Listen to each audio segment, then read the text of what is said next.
não transparecer visível, o filme passa-se na Beira e relata a situação de desemprego branco, o que seguramente não era uma situação, mesmo nessa altura, muito vulgar. O desemprego branco era já efetivamente um fenómeno nessa altura? Que eu tivesse dado por isso? Não. Que eu tivesse dado por isso? Não. Não. O branco, por ser branco, tinha, digamos, uma espécie de prevalência no mercado de trabalho, para falar em termos. E, portanto, mas enfim, admito que pudesse haver. O Cardoso, nessa altura, trabalhava na farmácia, por isso é que ele tem aquele ar descancelado e esfomeado.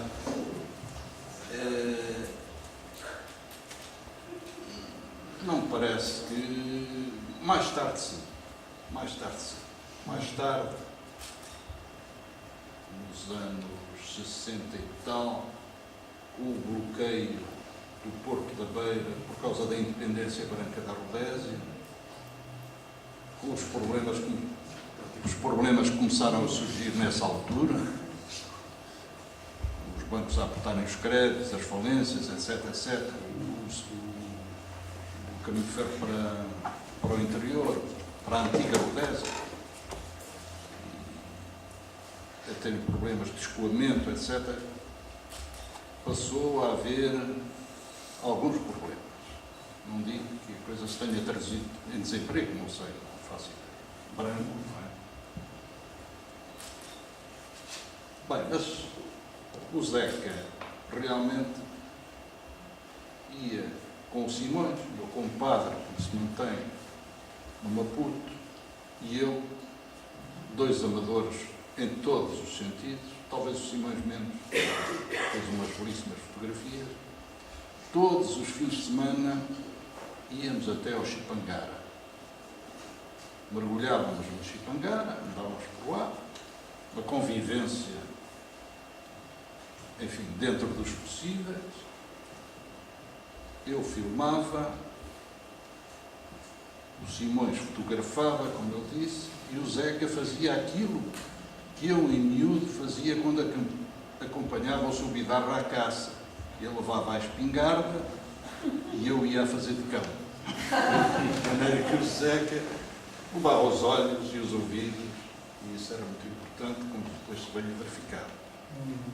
Essa fotografia que estamos a ver por trás é exatamente de nos pagar? Essa fotografia é de Chipangara, cá estão os dois manos. Eu não estou propriamente com um ar assim, um grande cineasta, mas é do chapéu.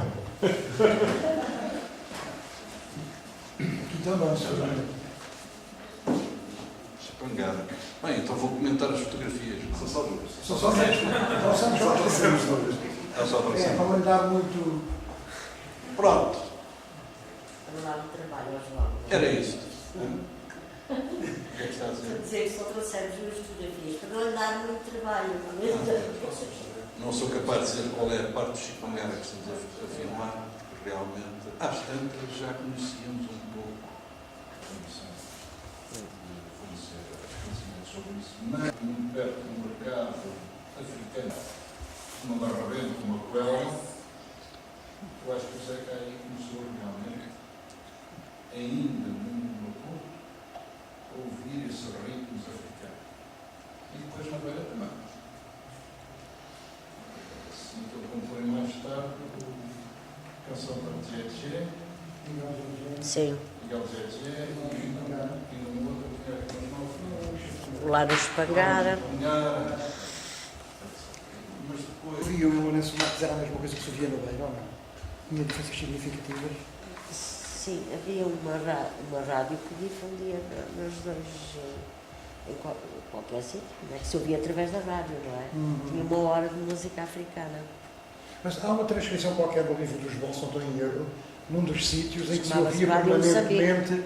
Rádio Moçambique. Rádio Moçambique. Tinha 2 horas, salvo erro, ao fim da tarde, tinha só música africana.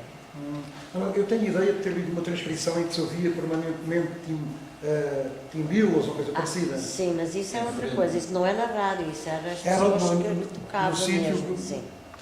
em frente, antes bem que fossem pôr, não é? Essa gravação das premissas, digamos assim, do Zeca, quando ele acompanha umas composições que ainda não são editadas, que aparecerão mais tarde, em frente havia dois marimbeiros que, quando o sol começava a pôr-se, a ficar com aquela tonalidade avermelhada, mas ao mesmo tempo passa, o sol é uma grande rodela sobre o mar, poisada sobre a baía, enfim, um sol tropical e africano. Nessa altura, os dois marimbeiros em frente começavam a tocar as suas marimbas. Se calhar, ninguém podia.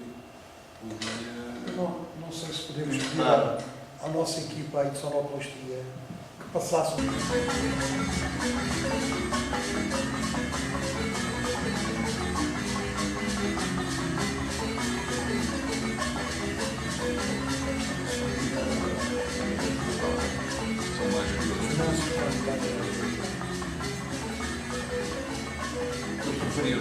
Estamos a ouvir, é um grupo de marimbeiros. Se não leram, devem comprar, que a caminho agradece.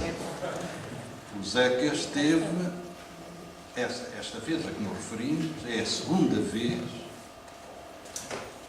que ele está em África. Já adulto, um animal político, com as suas convicções, descobre em África verdadeiramente as massas oprimidas, meu Deus. Mas teve uma outra vez em África, miúdo, não sabem, devem saber talvez, não é? Porque o pai era magistrado, como então se dizia, ultramarino. E portanto o Zeca vai para Angola com 2, 3 anos de idade. Está, portanto, em Angola, no Bié, lá no Alto Bié, nessa altura chamava-se Silva Porto, era Luís, e depois, mais tarde, passa para Luanda, e de Luanda, com as visitas a Portugal, transita para Lourenço Marques, onde o pai é colocado como juiz. Portanto, dir-me-ão, essa primeira estadia, do ponto de vista da criatividade ou da criação, não tem grande importância. No fundo, o que tem importância é esta segunda vez em que ele vai para a África, adulto, professor, com problemas já, compreendendo as coisas e captando as formas musicais, o ritmo, etc. Mas eu, na minha, tenho que a primeira estadia em África, com aquela forma nebulosa de influenciar as pessoas sem nós darmos por isso, talvez tenha modelado, de certo modo, o Zeca, que era uma África ainda um bocado diferente da segunda que ele encontra, com grandes espaços,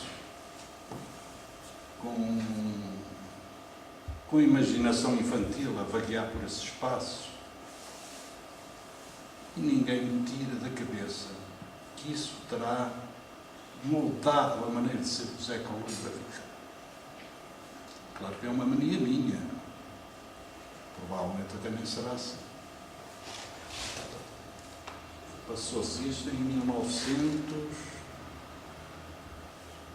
esta dia, no Lourenço Marques, a primeira estadia, em 1938 e 39, altura em que viemos os dois e mergulhámos, como eu digo no livro, entre Padre Nosso e Ave Maria. É a história da tia Ave Maria que os meus amigos conhecem bem. Ainda hoje pensei nisso. Todos nós, nessa altura, tínhamos uma tia determinante, importante, que era a adaptação, na época, da tia Patrocínio de boa memória. Já devem conhecer a tia Patrocínio. Aquela tia Patrocínio, quando o raposão vinha da casa da Amelinha e se borrifava de incenso, a tia Patrocínio dizia que rico cheirinho a incenso. E o raposão malandro dizia, sou eu, Titi.